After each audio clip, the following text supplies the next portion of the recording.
guys, we got Captain Crunch, Time Crunch, Knuckle Crunch, Nestle Crunch, and now we can add to that the Credit Crunch once again. Yes, all these lists of crunches, the Credit Crunch is the newest one, and we may be feeling it right now. But is this just the tip of the Credit Crunch iceberg, my friends? Well, Brian, it certainly looks that way. For starters, as a result of the Credit Crunch, 7 large companies filed for Chapter 11 bankruptcy protection in less than 48 hours. A breakneck pace of restructuring that included once hot digital broadcaster Vice Media LLC. Now that's the largest number of filings on record during a 2-day period since at least 2008, according to Bloomberg compiled data on companies with at least $50 million of liabilities. Further, according to American National Bank and Trust Company CEO Jeff Haley, who accurately predicted the last credit crunch just a couple of years ago, thinks we might be going down the same road once again. Rising interest rates and a slowing economy to him meant that loan growth would likely fall by half, so his community bank turned its focus to better quality, higher yielding credit, worrying little about volume. Does this sound familiar? Well, it should, and it's very logical. Credit crunch means this: less liquidity, fewer loans. So with fewer loans, purchasers of loans will take the pick of the litter of said loans. The loans, with the lowest risk profile.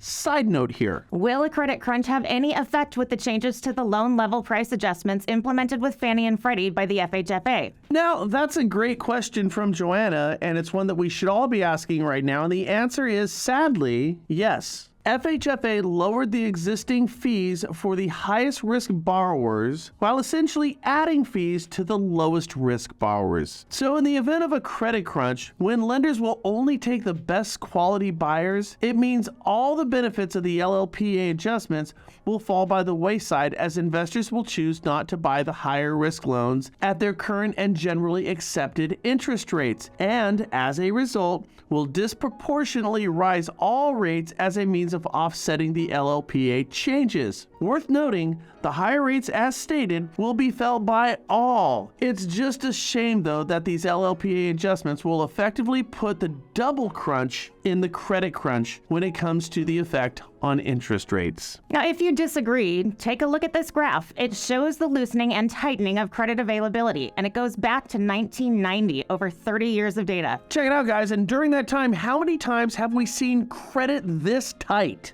Well, the answer is twice. Once in 2009 during the big recession and housing debacle, and the second about a year ago when most non-QM banks were just blown up. Okay, so that's the problem with the credit crunch. So what is your solution? Well, the first one's a no-brainer. Align yourself with non-QM lenders like Oaktree that have run the gauntlet and have secured funds that will not be affected by the crunch like many other non-QM lenders. According to Oaktree CEO Chris Martin, quote, "We work with fixed income institutional investors that hold the loans as assets against their pending liabilities for the duration of the mortgage loan and are not forced to sell loans for liquidity." Oddly enough, he also said that investors that he's working with are actively wanting to buy more assets. That's loans. So what are you waiting for? Write more loans, people. And okay, on to our second point here.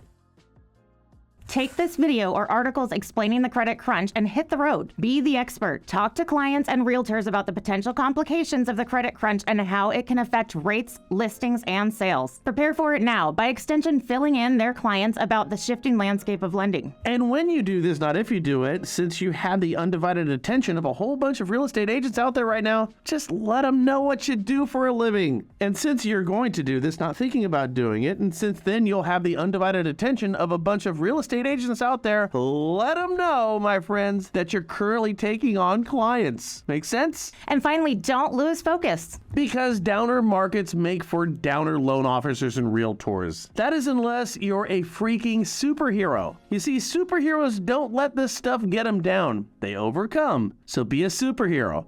I mean, hell, if they can constantly save the universe, you should at least be able to keep your business on track and afloat. What do you think? My sales book group has been going for 3 years running right now. We're starting a new book today at 12 o'clock Pacific Standard Time called The Ideal Team Player. If you'd like to be a part of it, all we require is your time, not your money. Jump on in and learn a little bit about this market so we can go ahead and get through it, skipping and jumping all the way to the finish line. The Ideal Team Player, it starts today at noon, free of charge to you. All you have to do is fill out the information down below and jump on my Zoom link.